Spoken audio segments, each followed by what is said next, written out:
Kekayaan, keserakahan selalu menjadi bagian hidup untuk manusia. Sejak dahulu kala, manusia selalu menjadi pemburu, entah itu memburu harta, benda unik, makhluk langka, tempat, atau hal yang jarang diketahui. Demi sebuah hasrat dan hawa nafsu yang berawal dari sebuah rasa penasaran.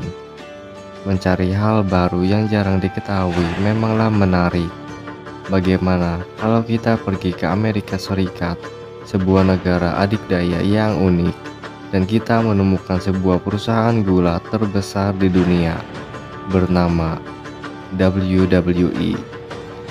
Yaps, di dalam WWE ini ada hal yang menarik yang jarang diketahui yang bernama Elimination Chamber. Apa itu Elimination Chamber? Kita akan explore hal ini. Dan selamat datang di Prey Hunter.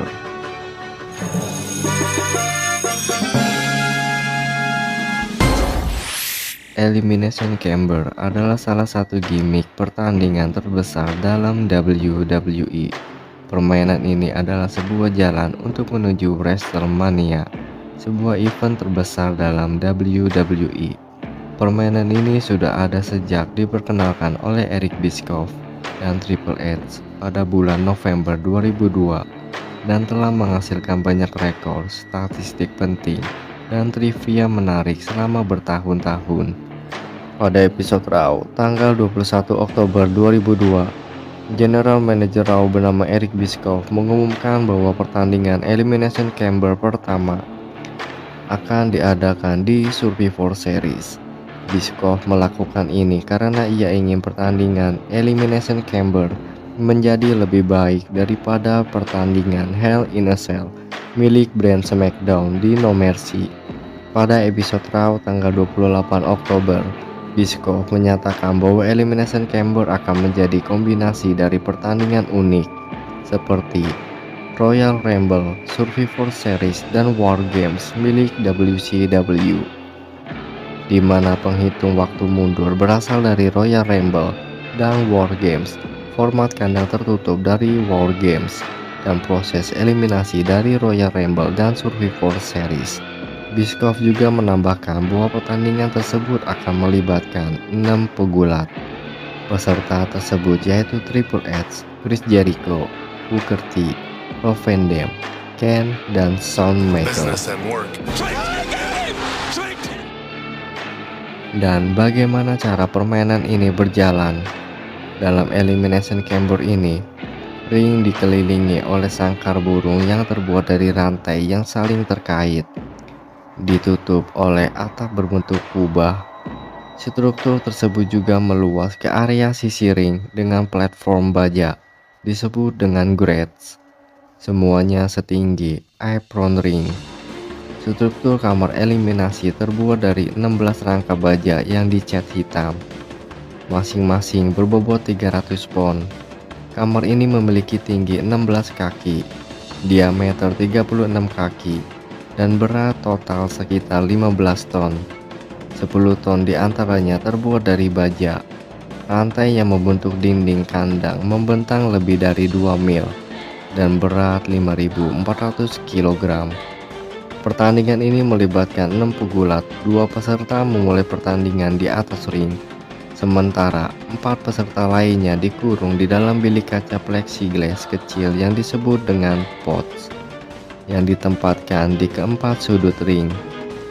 Pegulat dari pods ini memasuki pertandingan pada interval yang ditentukan, biasanya 5 menit sekali.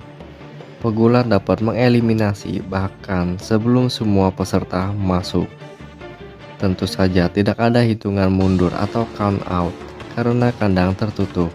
Tidak ada diskualifikasi, yang berarti pesaing dapat menggunakan segala cara untuk mengeliminasi, mengizinkan gangguan dari luar meskipun ini jarang terjadi, dan memanfaatkan benda asing seperti senjata meskipun di dalamnya tidak ada senjata. Seorang pegulat hanya dapat tersingkir melalui pinfall atau submission. Pegulat terakhir yang bertahan dalam pertandingan ini dinyatakan sebagai pemenang.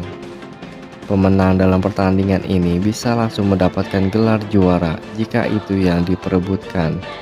Jika tidak ada gelar yang diperebutkan, pemenang mendapatkan hak istimewa melawan juara dunia di WrestleMania. Ketentuan ini dibuat oleh Eric Bischoff untuk Survivor Series 2002. The Attitude Era also introduced new match concepts, such as the merciless and awe-inspiring Hell in a Cell. It is a perverse, diabolical structure.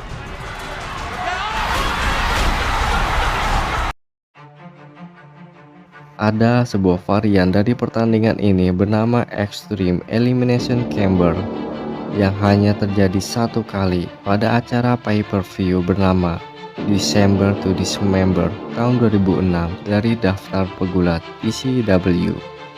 Perbedaan utamanya adalah bahwa setiap pegulat di dalam pots memiliki senjata yang dapat memasuki pertandingan saat pegulat tersebut melakukannya. Dalam satu kejadian itu, senjata yang digunakan termasuk meja, kursi baja, linggis, dan tongkat bisbol yang dibungkus oleh kawat berduri. Elimination Chamber pada akhirnya di tahun 2010 dijadikan nama pay-per-view, yang dimana di tahun itu memperebutkan langsung sebuah title yang saat itu dipegang oleh The Undertaker dari brand SmackDown dan Sheamus dari brand Raw. Match untuk brand Raw dimenangkan oleh John Cena. Match untuk brand SmackDown dimenangkan oleh Chris Jericho, sehingga keduanya langsung menuju WrestleMania. Tapi untuk saat ini, Elimination Chamber biasanya dijadikan sebagai match penentu untuk para challenger agar bisa menantang juara dunia di WrestleMania, sama seperti pemenang Royal Rumble.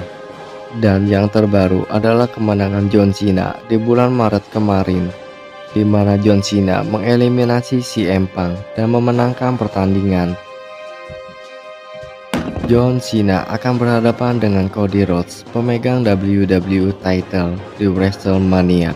Cody Rhodes pada saat ini adalah seorang babyface, dan jarang sekali terjadi match besar antara babyface versus babyface. Yap, bisa ditebak, salah satu di antaranya harus turn heel atau menjadi jahat.